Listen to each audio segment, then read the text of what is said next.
Liberty Nation with Tim Donner. Well, it is 2021 finally, and time to welcome in afresh for the new year to do something we all need to do a lot more of in 2021, which is to talk liberty and do things about liberty.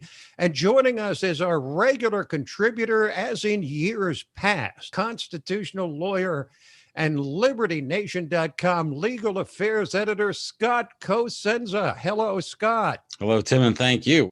So, Scott, a violent night has pushed Philadelphia closer to a record number of homicides in the calendar year of 2020. And of course, this highlights the spate of urban violence that we saw starting with the killing of George Floyd, and it continued unabated through the summer, not as much in the fall, but now we see the ugly results of the pandemic year. There seems to have been, Tim, a total dial back of policing, especially in big cities, in swing states in America. And it has accrued to the death of many Americans who otherwise would be here if it didn't. And I want to make that as starkly a point as I can. The political leadership in Philadelphia that told the police not to police and allowed protesters and just the degradation of rules in society to go on are responsible for a number of these murders that wouldn't have happened. We don't exactly know how many, but the homicide rate took a nosedive after the kind of intense war on crack cocaine that happened and culminated in the 90s and has been dipping every year since. And until now, Tim, we've seen these numbers jump up massively, and Philadelphia, like you say, is just a sounding board. It could be any big city in the country, like Chicago, could be New York, San Francisco, or LA. The violence is off the charts, and it's palpable, and it is a destruction of liberty, to be sure, and it is at the hands of our elected officials that this has been done. Well, we've spent so much time concentrating, and rightly so, on the pandemic and the election that we forgot what happened in between, which was frightening, chilling to many Americans, what happened over the summer. And now we see the end result in Philadelphia and elsewhere. And then we have kind of a reversal in Florida where prison staff beat and raped women inmates, according to federal prosecutors. Well, that's right. We often hear reports about abuses that come from inside of prisons, but seldom are they issued by the federal government or the Justice Department. And that's what we have here. A 36-page report on the Lowell Correctional Facility in Ocala in Florida, where guards knew about places where the cameras didn't reach and took inmates there to do horrible things. And it's a real, I mean, what can you say about a society that treats the people that it is locked up this way? We're not talking about mass murderers either. I mean, the people who are in these jails and prisons, they're going to come out and they're going to be your neighbors. You're going to be across from them at a traffic light one day or walking down the street next to them. And when they come out as worse than they went in terms of damaged goods, we all suffer. Now, back to COVID, and the CDC, the Center for Disease Control, has released rules that let teachers, lawyers, and the media jump to the front of the COVID vaccine line. How is that and why? Happy days we're here again, Tim. We get right to the front of the line. I checked 3 of those boxes, I think. I'm going tomorrow to get this thing. Yes, there you go.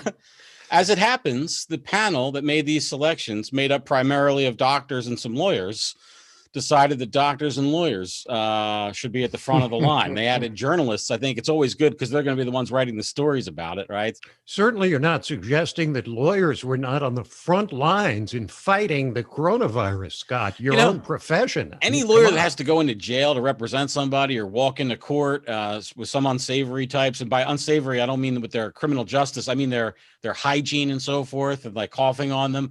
Yeah, let them get it, I think. But to the people that are sitting in their offices on Zoom meetings, I think they can wait a couple weeks while the elderly and people with comorbidities get this vaccine, to the extent that they want to.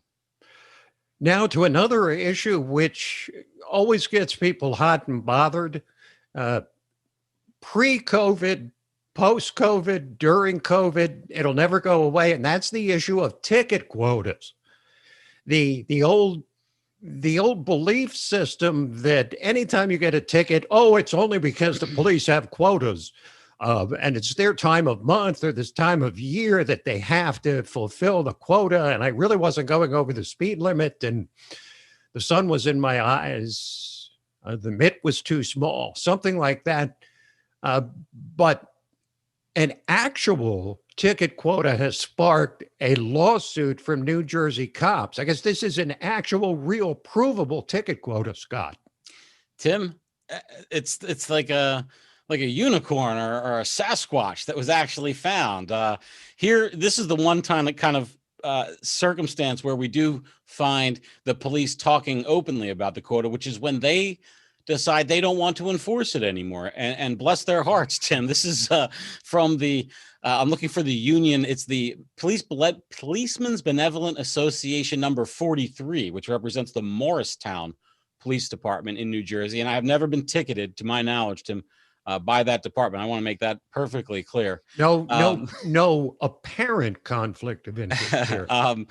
But one of the emails says, I need to ensure that productivity is increasing or I will be in next week to begin addressing.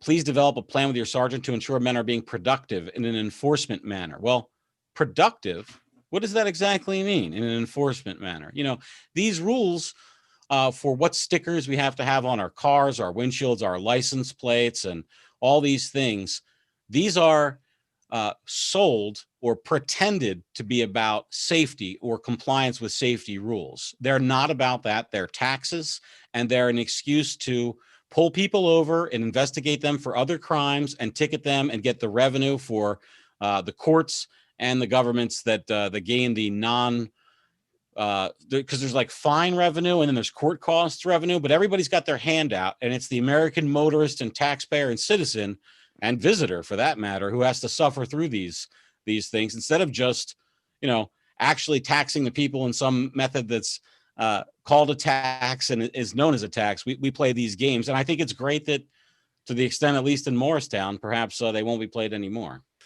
Thank you, Scott. Cheers, Tim. And Happy New Year.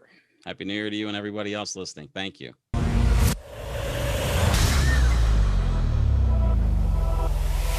Hi, I'm Lisa K. Donner, along with Mark Angelides, Sarah Cowgill, Tim Donner, and Scott Cosenza, and this is Liberty Nation. Now let's take a look at the LibertyNation.com electoral leaderboard. It's still 238 for Joe Biden. What if stories and legends can offer us the key to unraveling the hottest political issues of the day and apply their lessons to understanding the chaos of modern politics? Impeach 45!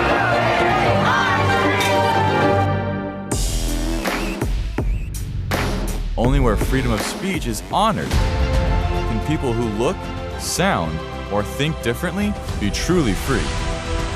If you're discussing something that's difficult, the probability that you're not going to offend each other is zero. President-elect of the United States of America, Donald Trump.